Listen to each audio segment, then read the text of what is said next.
भगवान और गुरु में से पहले किसको प्रणाम करें? भगवान गुरु में से गुरु, ये तो सबको पता है। अब एक पहेली है ये तो, कि माँ और गुरु साथ हो, तो माँ गुरु कभी साथ होते नहीं। भगवान और गुरु तो साथ हैं, लेकिन माँ और गुरु कभी एक साथ हो ही नहीं सकते। कैसे माँ और गुरु एक साथ हो जाएंगे?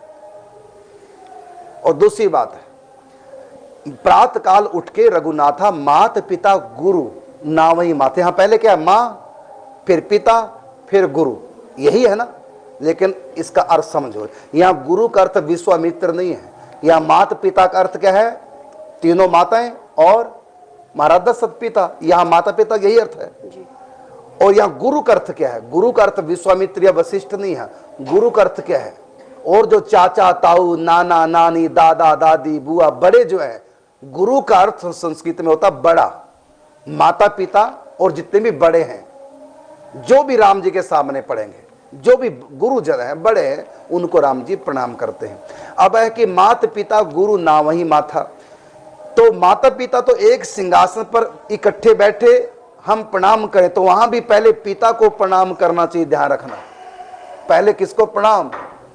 यदि माता पिता अलग अलग हों तो माँ का दर्जा ऊंचा है, माँ को पहले प्रणाम। लेकिन माता पिता यदि एक साथ बैठे हों तो वहां पहले बाप को प्रणाम करना चाहिए। ये शास्त्र का नियम है। और दूसरी बात, अब गुरु जी तो साथ हो ही नहीं सकते। गुरु जी तो ऊपर बैठे, माँ चरणों में बैठी है गुरु जी के। तो जिन चरणों में माँ बैठी है, कि बगल में बैठेगी? बोलिए, यदि सामने गुरु और माँ खड़े तो अगल बगल खड़े होंगे क्या? माँ चरणों में होगी, या दूर हाथ जोड़े होगी मां गुरु के। तो प्रणाम किसको पहले करना है? मां अपने आप को प्रणाम करने देगी? एक अपराध है। हमारे शास्त्रों में लिखा है, गुरु के आगे किसी को भी प्रणाम नहीं करना चाहिए। और फिर कहा, जैसे उदाहरण करो, मैं बैठा हूं और मेरे सामने आप इनको प्रणाम करेंगे, गुरु अवज्ञा होगी और ये करने भी नहीं देंगे। ऐसी आपने देखोगे, जब मैं जाता हूं ठाकुर जी के सामने से आगे निकलता तो मैं पहले खड़ा हो जाता हूं। मुझको पता प्रणाम के बिना कोई मानेगा नहीं, तो मैं ठाकुर जी के सामने खड़ा होता हूं, नहीं हो सकता, पहले हो जाऊंगा खड़ा। क्योंकि मैं यदि ठाकुर जी के सामने, वहां पर आप सब लोग इंतजार करते हैं, तो मुझको ठाकुर जी के सामने प्रणाम करोगे। माने बड़े तो भगवान, उनके आगे छोटे को प्रणाम कैसे? बड़े के आगे कभी छोटे को प्रणाम करना नहीं चाहिए, ये शास्त्र का विधान है। तो जब माता पिता एक सिंहासन पर बैठे तो केवल पिता को प्रणाम करो, दोनों को प्रणाम हो जाएगा। यदि अलग अलग माँ बाप है तो माँ को पहले प्रणाम और पिता को बाद में। यदि एक साथ दोनों तो केवल पिता को प्रणाम करो। पिता के प्रणाम में बगल में जो माँ बैठी है बावंग में, उनको भी प्रणाम अपने आप ही हो जाएगा। तो गुरु का दर्जा, माँ का दर्जा एक समान नहीं हो सकता। माता पिता इकट्ठे हो सकते हैं, गुरु और माने ये एक साथ नहीं हो सकते। तो माँ के सामने गुरु को प्रणाम करो, माँ प्रसन्न है, और गुरु के सामने माँ को प्रणाम करो, माँ को अच्छा लगेगा कि मेरे गुरु जी बैठे हैं, उनको तो प्रणाम नहीं कर रहा है, पहले मुझको कर रहा है। तो ये माँ का भी निरादर है, गुरु का भी निरादर है। इसलिए क्या क्या करें?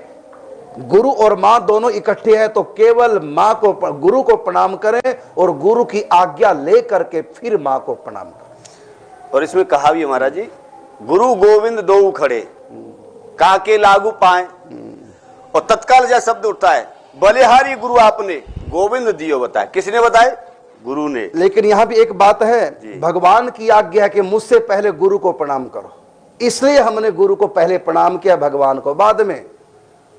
समझना, पहले भगवान की आज्ञा है कि मुझसे पहले गुरु को प्रणाम करो। मैं जब यहां ठाकुर जी की सेवा करता हूं तो थाली में से सबसे पहले पूजा का पुष्प उठाऊंगा, गुरु जी के चरणों में रखूंगा, उसके बाद फिर ठाकुर जी की सेवा करूंगा। ये शास्त्र का नियम है, ये भगवान की आज्ञा है।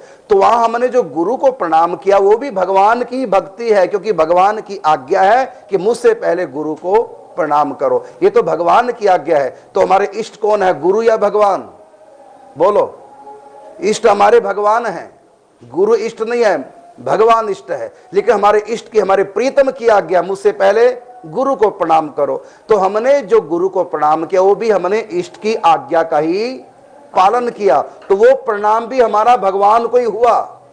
यदि भगवान ने कहा कि गुरु की सेवा करो, तो बोलो हम किसकी सेवा कर रहे हैं? गुरु की सेवा करके भी हम भगवान की कर रहे हैं, क्योंकि आज्ञा का किसकी पालन हो रहा है? और आज्ञा समन सुसाहिब सेवा। सेवा क्या है? आज्ञा पालन करना ही सेवा है। और भगवान की आज्ञा की गुरु की सेवा करो तो गुरु की सेवा भी फिर क्या हो गई? भगवान की भक्ति। इसलिए भगवान ने संतों की सेवा को, गुरु को की सेवा को भगवान ने अपनी भक्ति कहा है। गुरु पद पंकज सेवा तीसरी भक्ति अमान। तुम कर रहे हो गुरु की सेवा और हो रही है किसकी भक्ति? भगवान की। अब तो है मोते अधिक संत कर लेखा, मोते अधिक संत कर लेखा, मुझसे भी ज्यादा मेरे संतों को मानो। तो हम जो संतों की सेवा कर रहे हैं तो हमारे इष्ट संत नहीं है, संत इष्ट हमारे भगवान ही हैं। हम अपने भगवान को रिझाने के लिए भगवान की आज्ञा का पालन कर रहे हैं, इसलिए संतों की सेवा कर रहे हैं। तो यहां पर महत्व किसका है? महत्व भगवान की आज्ञा का है। हम अपने प्रीतम को रिझाने के लिए, हमारे प्रीतम को संतों की सेवा बहुत अच्छी लगती है। जैसे पति को यदि माता पिता की सेवा अच्छी लगती है तो पति व्रतों को चाहिए कि वो पति की सेवा बाद में करे और माता पिता की पहले। क्यों? क्योंकि माता पिता की सेवा भी पति की ही सेवा है। ये नहीं कह सकती मैं पति व्रता हूं, मैं अपने पति को छोड़कर किसी और की सेवा क्यों करूं। नहीं, पति के माता पिता की सेवा भी पति की ही सेवा है। तो भगवान की यदि आज्ञा की मां को प्रणाम करो तब कर सकते हो, गुरु की आज्ञा की मां को प्रणाम करो तब कर सकते हो। गुरु के सामने शिष्य को प्रणाम नहीं कर सकते। गुरु का अर्थ ही बड़ा होता है और गुरु से बड़ा कोई होता ही नहीं। गुरु का अर्थ ही बड़ा है संस्कृत में।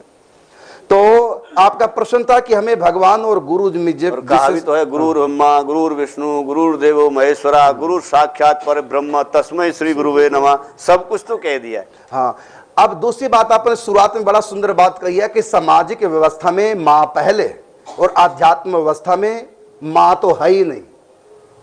आध्यात्म के रास्ते में मां बाप पति पत्नी बेटा दिन सही तो कुछ है ही नहीं, जीरो है। हाँ, सामाजिक व्यवस्था में मां हीरो है। सबसे पहले मां का दर्जा है, सबसे पहले दर्जा मां का। पिता से 10 गुना ज्यादा मां का सम्मान करना चाहिए। तो पहला दर्जा मां का, फिर बाप का है। ये तो समाज की व्यवस्था में। लेकिन जब आध्यात्म जगत की बात आएगी वहां मां काम आने वाली नहीं। वहां पिता, मां तो बल्कि रोक देगी, संत नहीं बनना है। मां तो भक्ति में विघ्न कर सकती है, सहयोग नहीं कर सकती। कर भी सकते हैं, कई माताएं बड़ी ऊंची होती है। तो मां तो बल्कि हमको आध्यात्म के रास्ते मां तो जीरो है। मां ने शरीर तो दे दिया, मां ने गाड़ी तो दे दी, लेकिन चलाने की कला वो तो ड्राइवर अलग किसी से सीखना पड़ेगा।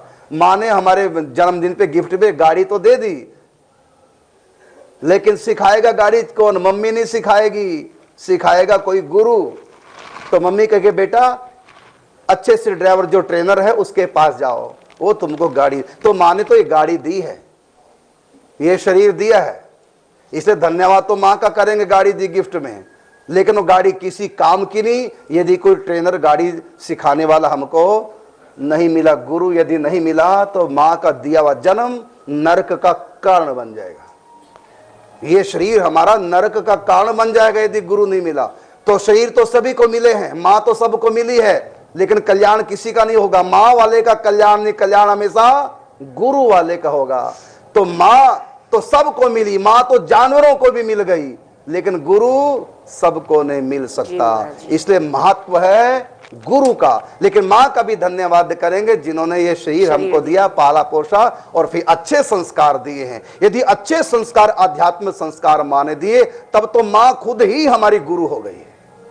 मां फिर तो हमारी गुरु हो गई जिन्होंने हमको ऊंचे संस्कार दिए। यदि हमको भक्ति से रोक रही है तो उनके लिए तो कहा है तजे ताही कोटि बैरिसम यद्यपि परम स्नेही। यहां तक यदि गुरुजी भी हमको भक्ति से रोकते हैं, राजा बलि को रोका शुक्राचार्य ने, उनको भी त्याग दिया, क्योंकि गुरु किस लिए किया था कि भगवान का रास्ता बताएं। ये तो भगवान का रास्ता रोक रहे हैं, इसलिए गुरु का भी त्याग कर दिया। तो महत्व किसका हुआ? फिर महत्व हुआ भगवान का। मुख्य चीज तो भगवान, वही इष्ट है, गुरु इष्ट नहीं, मां इष्ट नहीं हो सकती। ठीक है, सेवा पूजा सबकी करेंगे, इष्ट हमारे केवल परमात्मा रहेंगे। और परमात्मा से जो मिलाएंगे, गुरु जो हमको रास्ता बताएंगे, हम भगवान को फिर 2 नंबर पे रखेंगे, गुरु को 1 नंबर पे। क्योंकि गुरु यदि रास्ता नहीं बताएंगे, भगवान भी हमारे किसी काम का नहीं।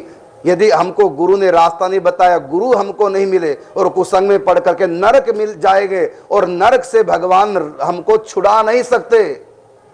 बचा नहीं सकते, ये संत बचाएंगे, गुरु बचाएंगे, ये हमारा मार्ग हमको वहां तक पहुंचाएंगे सत्संग कथा उपदेश देकर। अभी देखिए आप दिन में कथा सुनते हैं भक्तमाल की माधव दास जी महाराज, जिन जिनको माधव दास जी मिले सबको सुधारते चले गए। एक को देखो जो पत्नी मरने से संपत्ति नाश होगी, खेमदास जी बाबा जी बन गए, लेकिन भक्ति नहीं कर पाए क्योंकि जिंदगी में संत नहीं आया। जब माधव दास जी आए सुधार दिया। एक और महंत जो अपनी रोटी हिस्से के नहीं दे रहे थे, रास्ते में कथा सुन रहे हैं तो उनको भी सुधार दिया। गुरु संत भी बन जाओ, यदि गुरु नहीं मिला जिंदगी बेकार है। इसलिए सबसे अधिक महत्व किसको साधन काल में किसका है? मां बाप से भी अधिक महत्व गुरु का है। यदि गाड़ी दे दी किसी ने लेकिन चलाना सिखाया नहीं, ना हमने गुरु बनाया सीखने के लिए, तो बताओ गाड़ी का कुछ करेंगे? ये तो नहीं कि लॉकेट बना के गाड़ी गले में डालेंगे सुंदर लग रही है, ऐसा तो नहीं। क्या गाड़ी किस काम की जब चलाना ही नहीं आता और ना ड्राइवर है और ना सीखा है, तो क्या काम की गाड़ी? इसी प्रकार जिस माँ ने बाप ने शरीर दिया, ये किस काम का? ये तो नरक ले जाएगा हमको, पाप करेंगे तो महत्व किसका है? जो हमको सद शिक्षा दे करके सद मार्ग पर ले जाए, तब तो माँ का दिया हुआ शरीर किसी काम का है। नहीं तो अभागा दिन था जब ये शरीर पैदा हुआ था, नरक का रास्ता हमने शरीर से तैयार कर दिया। इसलिए महत्व गुरु का है। तो गुरु भगवान के साथ है, गुरु चाहे माँ बाप के साथ है, सबसे पहले सर्वोपरि गुरु तत्व है। गुरु का अर्थ ही बड़ा होता है।